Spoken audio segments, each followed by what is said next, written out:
Okay, my name is Ruben Imbuki, and I'm going to take you in cell physiology. So the way we're going to do it is that we're going to start with the first part, which is total body water and fluid compartments. Then after that, we're going to go into cellular transport. Okay, so we need to understand that we need to know the total body water and fluid compartments. Okay, so we need to know the amount of water that is contained in men, women, and babies. Okay, so when you talk about babies, which contain about 75% of total body water as compared to their total body weight, then women contain about 50% of water compared to their total body weight. Okay, then men contain about 60% of water compared to their total body weight. Okay, so when you look at these figures or these percentages, they're trying to communicate something to you, and that's what you're going to look at as we start doing this topic. Okay, so you need to understand that what causes women to have less water as compared to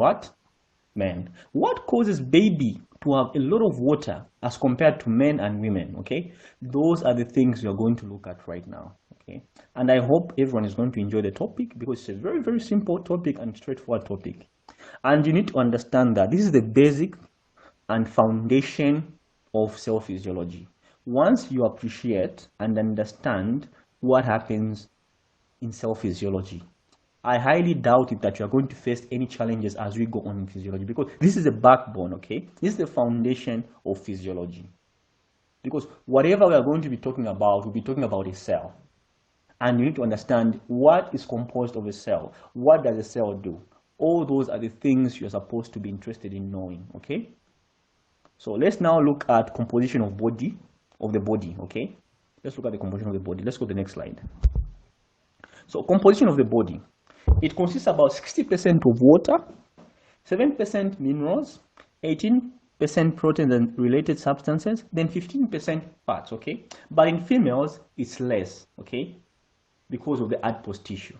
This is what causes women to have less water, total body water, as compared to men. Okay, but what you're looking at right now, if you look at the 60%, it has to give you a hint that we are talking about men. Okay, then we need to know that how do you calculate the total body water?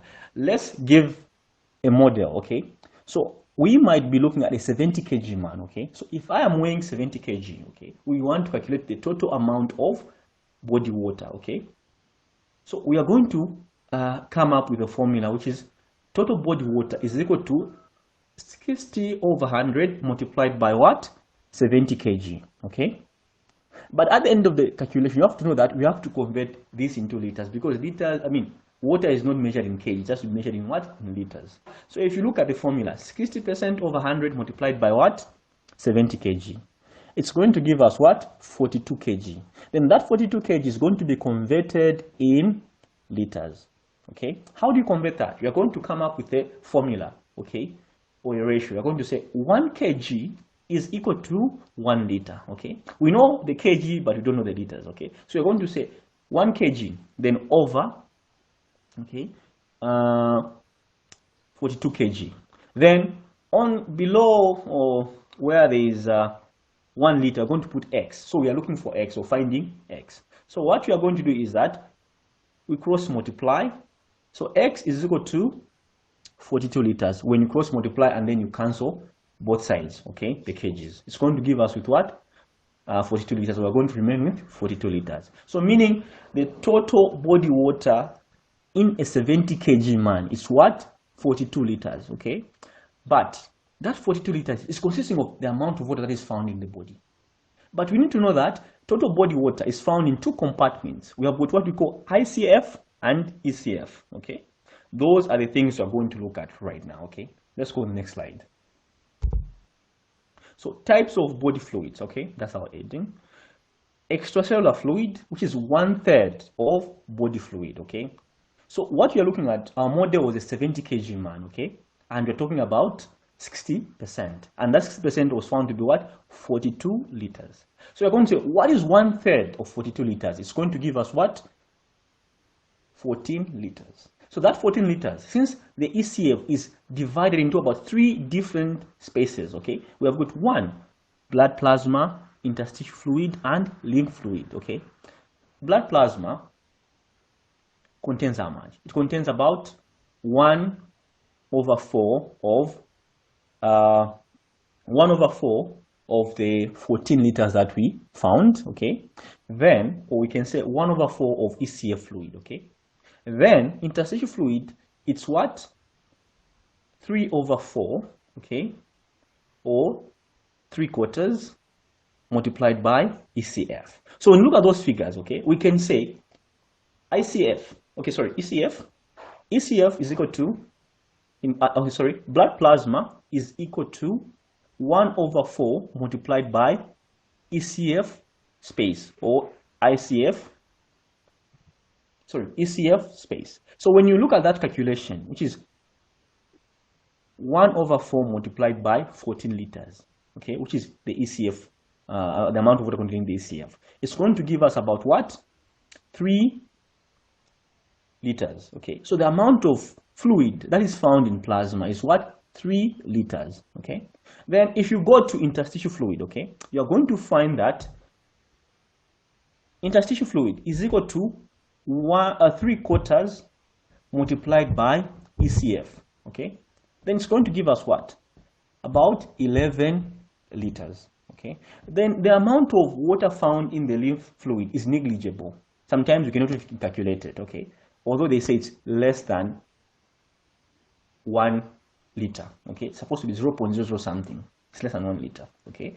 So when you look at that, so our main focus, we're going to talk about the water that is found in blood plasma and interstitial fluid. So when you look at this, these things that you're looking at right now, when you start looking at renal physiology, they will be very important for you to know what happens during reabsorption, what happens during secretion. We will talk about that. So you need to appreciate them right now so that we won't face challenges as we go on, okay? Then let's talk about now the intracellular fluid, okay? Intracellular fluid, which is known as ICF, okay? It contains about 2/3 of total body water. ECF contains about 1/3. ICF contains about 2/3. So when you look at that, you're going to find out that what is 2/3 of 42 liters? Okay, that's total body water. Then you multiply 2/3 multiplied by 42. It's going to give you about 28 liters. So the ICF contains about 28 liters, which has got the largest amount of water in the what? In the body. Okay. I hope you understand this. Okay, let's go to the next slide. Total body fluid, okay? So this diagram is trying to illustrate or show the different composition of body water in different, like in men, women, and in babies. So you're going to find that we have got 60% in men compared to total body weight, then 50% in women compared to total body weight, that's the amount of water. Then in babies, about 70 to 75 compared to total body water. Okay, but why the difference, okay? Let's start with the baby, okay? Number one, the baby is because it has got a small surface area, okay? When you look at the baby needs a lot of water, okay? Because most of the organs have not yet developed. So you find that most of its tissues consist of what? Water, okay? It has not developed a lot of fat, tissue, what, and etc. So meaning it has got a lot that water can accumulate, huh? Then when you talk about the 50% of body water in women, it's because of the adipose tissue like we explained, okay? It's less than 10% in men. Then men, which is our standard figure, okay? Yeah. Body fluid and body fluid compartments. So let's now go and look at this flowchart, okay? So these are things that we've already discussed, okay? I just want you to appreciate it more.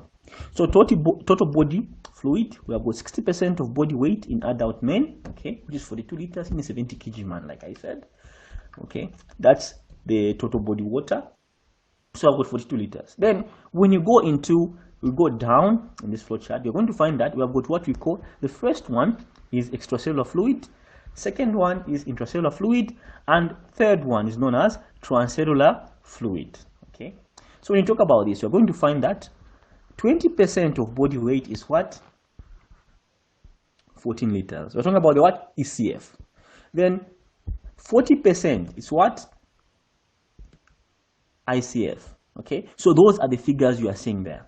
Then when you talk about transcellular fluid, we're talking about what? The lymphatic system, which contains about 1 to 2 liters, okay? Then when you go down, let's go now on extracellular fluid, which goes a bit further, okay? This one can also be broken down into two different, the extracellular fluid can be broken down into interstitial fluid and intravascular fluid, okay? So when you say interstitial fluid, what are we talking about? We're talking about the tissue fluid, okay? The fluid which is found around the tissues. Then when we talk about intravascular fluid, we're talking about plasma, okay? So this one is what? 3/4. Then this is what? 1/4 of extracellular fluid. I hope this can help you to understand where all these figures are coming from, and I hope you can appreciate it right now, okay? Then body fluid compartments. Here is a diagram. Let me try to zoom in, okay? So this diagram is trying to show the different compartments which are found in the body. So we're going to have one. So during the time when you are having a very nice meal, then you take water, what happens is that the water intake is taken in from the mouth, okay? Then it goes in the GIT tract. You remember that water is absorbed in two areas. One, in the small intestines, okay? And secondly, in the colon, okay? So these are the two major parts which absorb a lot of water. So once that water is absorbed, it goes where? Into the plasma, okay? Or into the blood. Because plasma is known as the liquid part of blood and contains a lot of water. And that percentage, we said, it's what? 1/4, which is 3% of the 14 liters. So what you are seeing here is plasma. This is the first part where water enters into the body, which is what? The plasma, okay? So once that it enters, it can be transported to the kidneys, lungs, or to the kidneys, lungs. It can be removed in feces, as sweat, okay, and skin. And as we go on, we're going to talk about non-essential water loss, etc. We'll talk about that later. Let's not get ahead of ourselves. So now, once the water reaches the plasma, there's going to be diffusion, okay? So water will be moving from here, going there, and back and forth, okay? So there's a capillary membrane. So this one is a selective barrier membrane which prevents the movement of, or restricts movement of certain substances, okay? So then what you are seeing is known as interstitial fluid, is known as about 11 liters of the 14, okay? Then we are going to have the final one, which is what? Intracellular fluid, which contains about what? 28 liters, okay? So when you sum up all these figures, they're going to give you what? 42. Then when you look at what he is saying extracellular fluid, which is 14 liters, so that's what's there. When you sum up plasma plus interstitial fluid, mostly the lymphatic system, we don't include it. If you can see, this is the lymphatic system because it contains mostly less than 1%, okay? Can you manipulate the fluid? Yes, you can. Body fluid compartments have different sizes and volumes and different compositions. If you manipulate one body fluid compartment, it has an effect on another compartment. Yes, because this is what we call osmoregulation. In all the compartments should get the same number of particles, which is what? 300 million particles per liter. Okay, this is osmolarity. Okay, you appreciate these values when you start talking about what? Renal physiology. So body fluid and compartment. So this diagram is just trying to relate and show us what happens there between the plasma, interstitial fluid, and intracellular fluid or spaces. Okay. So bullet one, different composition, different amounts of individual particles, and different volumes. So they're just talking about osmolarity. Okay, total number of particles. Constitute of extracellular fluid and intracellular fluid. That's what we are going to understand now. There's a diagram which is coming up which is going to show different things that are contained in these compartments, okay? But you have to pay attention because this information you're learning right now is going to help us when we talk about what? Potentials. How do action potentials travel? What charges do cells possess? These you need to know them because the change in the charges between the cell membrane is because of certain particles which are able to cross the cell membrane, which causes a change in what? Charge. Okay, sodium, potassium, chlorine, and others. Okay, we'll talk about that later, but right now you need to pay attention to the values. Which substance has got the highest osmolarity in the ECF, In the ICF, we need to know. So that's what we are going to look at right now. So here, this diagram. So when you look at this, you're going to find that we have got what we call this extracellular fluid and intracellular fluid, okay? Then we have got what we call anions and cations. So when you look at this, you're going to find that in the ECF, okay, extracellular fluid, you're going to find that the cation, which is the highest, which is about 42 milliequivalents, okay, is sodium ion, okay? Then followed by an anion known as what? Chloride, okay, which is about 100, if you can see that, approximately. Then there's also other cations such as calcium, which are found in the what? ECF, okay? Then all this calcium, you appreciate calcium, what happens during muscle contraction, okay? It will help you to understand a lot of things about the use and the need for calcium ions, okay? Then you also have what we call bicarbonate, okay? Bicarbonate mostly, it's a very important also ion, okay? Although it's an anion, which means it's negatively charged. Then let's go into the intracellular fluid, okay? We have got the highest cation, which is found in the ICF. It's what? Potassium. You're not supposed to forget. ICF, potassium. ECF, sodium, okay? And then the anion is what? Phosphate, okay? And we also have got protein there, protein. Then you also have got magnesium. So magnesium is also found abundantly in what? In the ICF. So we appreciate this info as we go on. Now let's look at what's in this. About 80% of the total osmolarity of the extracellular fluid is due to sodium and chloride what? Ions. Okay, so the ones that maintain the osmolarity of the ECF. Then almost half of the total osmolarity of the intracellular fluid is due to the potassium ions, and the remainder is divided among many other intracellular what? Substances. Okay, so the most is what? Potassium. So this is the information you need to what? Go home with and appreciate.